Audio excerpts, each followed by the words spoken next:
Naman sa seats o upuan, binibilang natin ang armchairs at desks. Ang armchairs o chairs ay bilang na maayos at nagagamit na silya sa isang silid-aralan o paaralan. Ganito ang isang armchair. Kapag set ng mesa at upuan ng ginagamit, bilangin lamang dito ang mga upuan.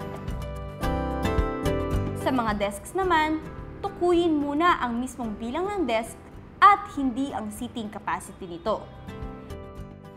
Tandaan, ang binibilang natin ay mga upuan na maayos at ligtas. Ang mga tulad nito ay hindi isinasama sa bilang.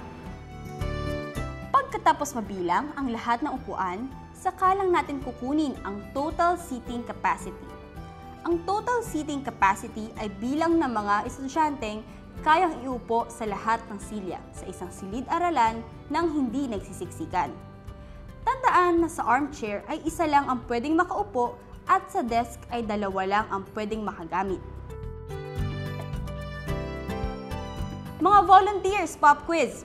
Kung ang quantity o bilang ng armchair ay 5 at ang quantity ng desks ay 4, ilan ang total seating capacity?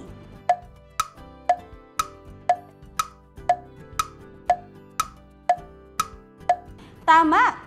13 ang total seating capacity. Tandaan, kung ang classroom ay may 2 shifts o higit pa, hindi mo na dapat ulit bilangin ang mga seats kung nabilang na sa unang shift. Ibig sabihin, binibilang lang natin ang mga seats at seating capacity ng bawat classroom at hindi per shift.